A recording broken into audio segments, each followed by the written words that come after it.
Welcome back, everyone. We've got more Alec Baldwin news. This is part of what seems to be just the Alec Watch of 5 Minute Critic.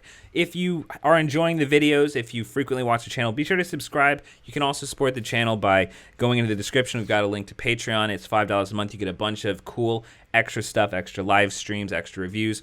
So go ahead and support the channel there if you'd like. But let's get into what it is that Alec Baldwin is doing now. So first of all, he has settled a lawsuit that was taking place before any of this happened. Apparently, there was a bit of an altercation with someone in a parking spot. A man said that the actor shoved him and punched him in the jaw. So we don't know what the settlement was actually for. That has kind of been decided behind closed doors. They're not going to report that. What I do love is that I got this information from a CNN report, and at the end of the article, CNN says, quote, "This is not the only legal battle that Baldwin is embroiled in," and then the article ends. I thought that was pretty funny, kind of like, hey, if you're following, Alec Baldwin's got a few other things going on in his life, but hey, we don't need to talk about that. So the other funny thing that I thought was going on with this, Alec Baldwin is now hosting a new podcast, but it's not just any type of new podcast. He is hosting a true crime podcast. That is correct. We are about definitely less than 6 months from him killing someone, and he is now hosting a true crime podcast. This is just more of an example. To be fair, it's an art fraud podcast, but still, it does fit under the true crime category. This almost feels like a little too easy in terms of being funny, but this, I think, like everything that has kind of defined what is worthy of following the Alec Baldwin story, is how out of touch so many legacy Hollywood people seem to be with just how people portray them, how people portray the industry. It's a very odd move. I feel like most people would advise not doing a true crime podcast less than 6 months after you kill a person. But I don't have his lawyers. Maybe he's getting better guidance as to what he should and should not be doing with his time. I just think it's a disturbing thing to carry on doing.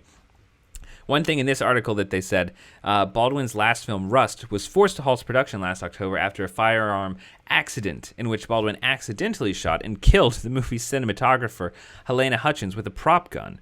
The gun was not meant to be loaded. No charges have been filed in that incident, though Santa Fe sheriffs continued to investigate. Just last week, Baldwin's lawyers moved to dismiss a lawsuit filed by the script supervisor of the film, who said that she has been traumatized by the event. So that just a reminder there. Also, there are still criminal charges that will end up coming. That has not happened yet. Obviously, we'll cover that whenever that does happen. This part is just a little bit more of an example of just why would you do that? Why in the world would you do that?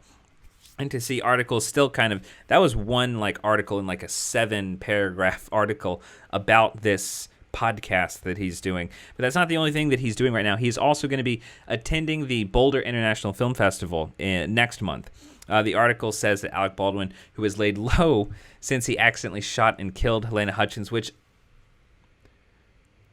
of all the ways to describe Alec Baldwin's behavior, I would not say laying low is one of them. After the ABC interview where he went on and said that he did nothing wrong and feels no guilt, I would say that's not really laying low. But it then goes on to say, Baldwin, who has served as the Fest's first ever special guest programmer, will participate in Q&As following screenings of each of the 3 films that he's selected in the lineup. He's choosing Dr. Strangelove, The Most Dangerous Man in America, and the newest documentary, Julia.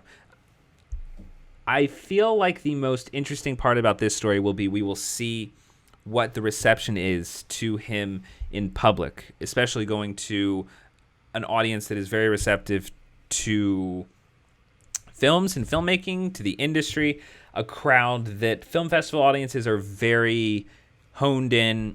Film festival audiences are honed in to movies more so than anything else, mainly in their lives. So when it comes to brushing up against stars, there is normally a feeling of it's just an honor. It's seen as an honor to be around the industry. So if that crowd accepts or does not accept him, it will be very, very telling. So that will be something to watch. If they cut ties with that, it will be something to watch. I feel like, because I've said before, I think the most important part of this Alec Baldwin story is to see the relationship between the audience and the industry, how people are responding, how people in the industry are actually reacting. If this goes through without a hitch at all, people give him standing ovations, all that stuff, then I think it will be a hint that it is going to probably go in the direction of being business as usual, with a powerful person doing something terrible and then not having to do anything about it. So, give me your thoughts on what's been going on with the Alec Baldwin story. I actually listened to the podcast a little bit today that he did. I could not get more than 5 minutes into it just because it's a boring podcast. But yeah, leave your thoughts. If you have not already, please subscribe to 5 Minute Critic, and also be on the lookout for future updates on reviews and movie news.